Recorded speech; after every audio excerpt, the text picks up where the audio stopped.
Friends, welcome to Prabhu KB's YouTube channel. I am the CEO Managing Partner of Fibocan LLP. As you know, Fibocan is into the business of enabling wealth. We enable wealth through training, coaching, mentoring, helping clients devise their investment strategies through our technology, products, solutions and innovative investment strategies.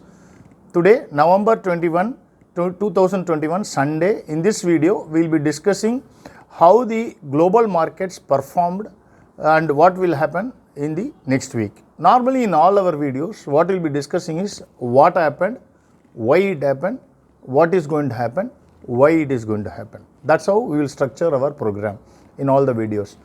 First, we will start with USD INR pair. As you all know, on November 7, Sunday, in that video, we are told very clearly that USD INR pair will not go below 73.90. Although it was exhibiting weakness, it will not go below that level and it will bounce from there. Precisely that is what had happened on November 8th and 9th. Although during the course of the day, it went below that 73.90. In fact, 73.84 was the low, but it closed above and reversed from there. Today, it has closed at 74.33. Today meaning the last trading day. So, it is in a good up move. In fact, in the monthly chart, it has chance of closing around the same level as that of previous month, which is 74.915. If that happens, we can expect a further up move in the USD INR pair, which means INR will become weak further. On the weekly chart, it is again moving up. US dollar index, USD index, dollar index, that is what is called 96.08. Here again it is moving up strongly and it is touching the upper band. And on the weekly it is above the upper band, while in the monthly it has formed a solid green candle. All these indicate that there is further up move left in dollar index. On the US 10-year yield 1.548. On the daily it is turning down and it is touching the middle band. On the weekly it is midway between the upper band and the middle band. On the monthly it will close around the same levels as that of the previous month, which is at 1.561. Today it is at 1.448. If that happens, probably we can see up move in US dollar index also. The last two commodities. In the commodities, Brent, it closed at 78.89 and NYMEX at 76.10. Both Brent and NYMEX are sliding down nicely along the lower band, which is a good sign because it has further potential to go down. On the on the weekly it is going down, it is just above the middle band. On the monthly it has formed a bearish engulfing till now, and if this continues, next month also we will have further fall in both Brent and NYMEX. In fact, at one point in time, it was threatening to touch 90 or 100. Fortunately, we are relieved from there, at least in the short term, and it has further potential to go down.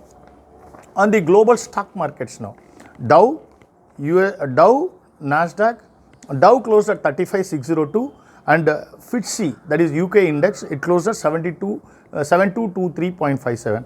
Both Dow and FTSE follow similar pattern. It is sliding down beautifully. However, it is just above the lower band. Hence, the lower band should act as a support. If it doesn't act, it has further fall.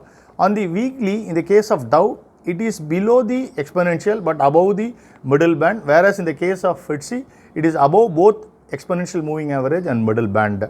In the monthly, till now it has formed a doji star in both these indices, and if it closes around this level, we can see significant fall in the next month.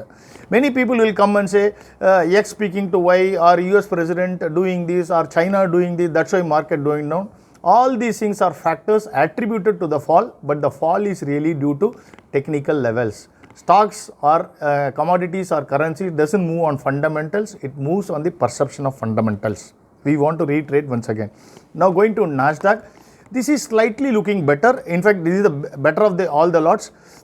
Nasdaq opened the gap up and formed a doji star in the daily, and in the weekly it is sliding along the upper band. So it has both advantage as well as disadvantage. As long as it is above the upper band, it will keep moving up. But if there is any reversal happening from there, it comes down, then we can see fall in Nasdaq. On the middle band, it has formed a solid green candle. S&P, it closed at 4697. It is also looking weak. It has formed a bearish engulf in the daily chart, and in the weekly it has formed a doji star and above the upper band. Hence, it has chance of coming down in this week.